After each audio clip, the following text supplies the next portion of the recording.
যে আওয়ামী লীগ প্যাট্রিয়টিজম দেশপ্রেমের ইজারা নিয়েছে, এজেন্সি নিয়েছে, আমরাই একমাত্র, আর সব হচ্ছে খারাপ লোক।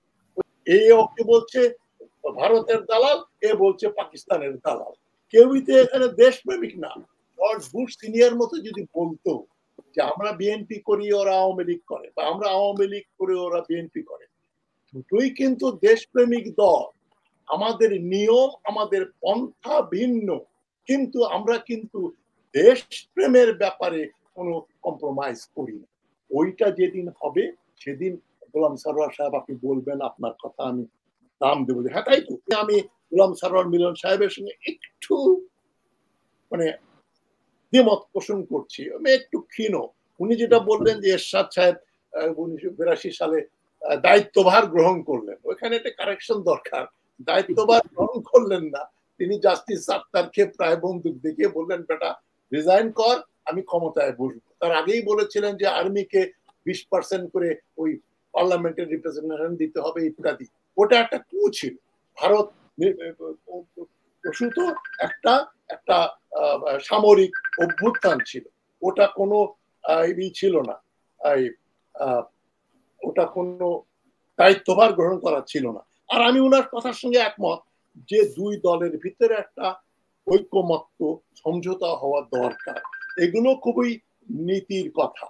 কিন্তু দেখেন, আমি president George Bush senior, junior বাবা, তিনি একবার তার ছেলেকে বলেছিলেন, ছেলেই এটা বলেছেন বক্তৃতা দিয়ে, জর্জ বুশ জুনিয়র বক্তৃতা দিয়ে বলেছেন যে আমার বাবা আমাকে বলেছিলেন যে দেখো এই আমাদের দেশ America, United states of America, সেখানে দুটো প্রধান দল আছে, আমরা রিপাবলিকান আর আমাদের বিরোধী দল ডেমোক্রেটিক পার্টি। আমরা দুই পার্টি কিন্তু দেশপ্রেমিক, দুই পার্টি কিন্তু আমেরিকা উন্নতি করুক, আমেরিকার ভালো হোক, এটা চাই। তবে আমাদের নিয়ম, আমাদের ওই মেথড, দেশকে কিভাবে গড়া হবে, ওই পলিসির ব্যাপারে দ্বিমত আছে। আমরা কিন্তু পরস্পরের শত্রু নই।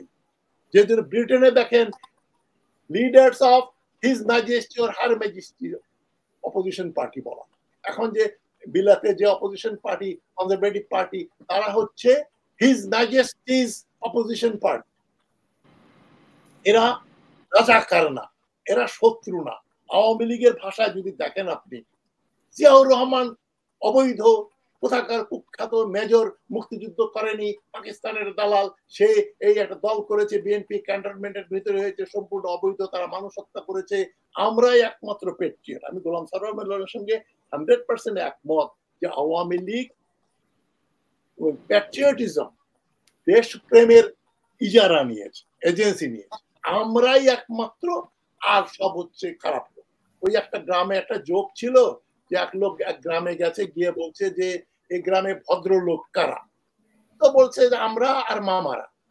তো লোকের দরকার লাগে যে পালকিতে লোক নিত, পালকি টানার জন্য লোক দরকার। বলছে আমার কিছু লোক ছিল, ওই আমার নতুন বউ এসছে, ওকে পালকিতে করে নেব এই গ্রাম থেকে ওই গ্রামে। তখন যে বলেছিল ভদ্রলোক আমরা আর মামারা, সে বলছে পয়সা দিলে আমরা এই পালকি টানি। এখন এই হচ্ছে অবস্থা। আপনি সবাই কেউই ভদ্রলোক না, ভদ্রলোক হলে এই এই অশ্রাব্য ভাষায় বিরোধী দলে আপনি বলেন, একজন প্রধানমন্ত্রী, তথাকথিত প্রধানমন্ত্রী যদি ক্যামেরার সামনে, টেলিভিশন ক্যামেরার সামনে হাসিনা বলছেন, এবং আমার প্রাক্তন বন্ধু ইকবাল সোবহান চৌধুরী বসে আছেন এরকম করে, সেখানে হাসিনা বলছেন, খালেদা জিয়া জেলখানায় আছেন, তিনি তিনি একমাত্র আছেন ওইখানে, আর কোনো কয়েদি নেই, তিনি খুব আরামে আছেন সেন্ট্রাল জেলে, এবং তিনি বলেছেন যে তিনি কাজের মানুষ চান, তিনি কাজ করতে পারেন না, তাকে আমরা একজন পরিচারিকাও দিয়েছি, তার সাহায্য করে রান্না বান্না, কাপড় পরিষ্কার পরিচ্ছন্ন করার জন্য পরিচারিকা দিয়েছি। তবা তবা, তিনি যদি আর কিছু চান তা তো দিতে পারবো না।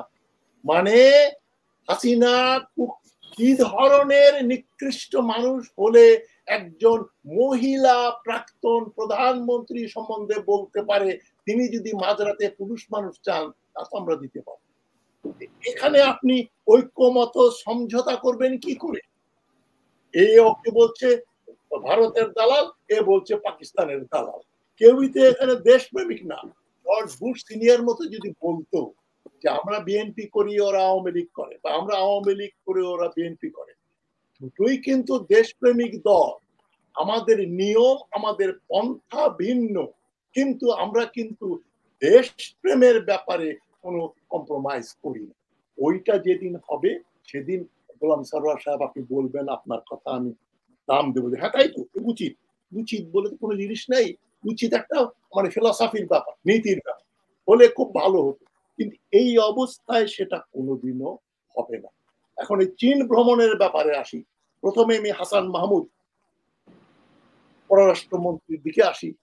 আমি মনে করেছিলাম আব্দুল মোমেন গেছে, আরেকজন বোধহয় বিচক্ষণ ব্যক্তি অন্তত পক্ষে কম কথা বলবে, একটু ভদ্রভাবে কথা বলবে, সত্য কথা বলবে, এরকম একটা আমরা পররাষ্ট্রমন্ত্রী পাবো। হাসান মাহমুদ কি বললেন, চীন নাকি বাংলাদেশকে $1 বিলিয়ন অনুদান দিয়েছে, গ্রান্ট, $1 বিলিয়ন নাকি। ওইটা তো আমি বিভিন্ন দেখলাম ওটা 1 বিলিয়ন ইউয়ান, চীনের মুদ্রায় দিয়েছে $1 বিলিয়ন। ওইটা হচ্ছে $137.4 million. Million with N M, billion না। $1 বিলিয়ন মানে $137 মিলিয়ন বাংলাদেশকে দান করেছে।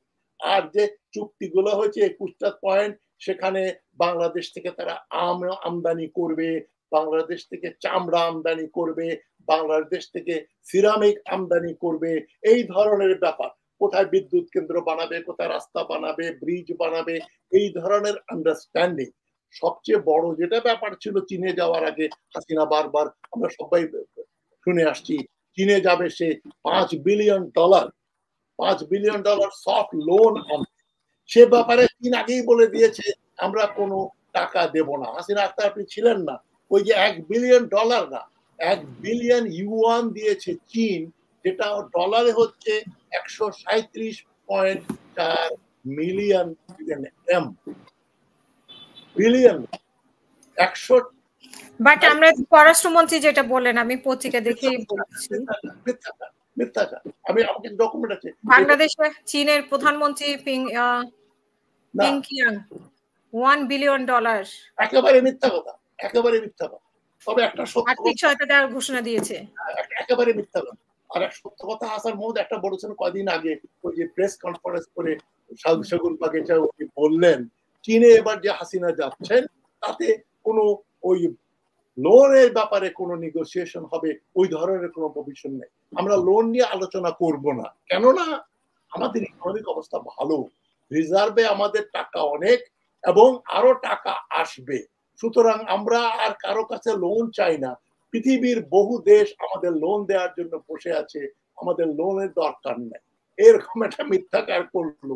ডক্টর ফরাসউদ্দিন যেটা বলেছিলেন যে যে অবস্থা বাংলাদেশ ব্যাংকের রিজার্ভে, এটা বলে দিলে দেশে রক্ত স্নান হবে, রক্ত গঙ্গা বইবে। এখন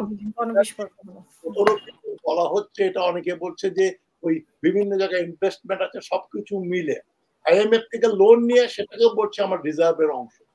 আমার ধরেন ব্যাংকে আছে $1 লক্ষ, আপনার কাছ থেকে আমি $50,000 ধার নিলাম, নিয়ে কি আমি বলতে পারবো আমার $1.5 লক্ষ আছে? ওই 50,000 ধার করেছি, ওটা ফেরত দিতে হবে, আমার টাকা না। ক্লিন মানি যেটা, সেটা হচ্ছে রিজার্ভ। রিজার্ভে ধার করে টাকা রাখলে রিজার্ভ হয় না।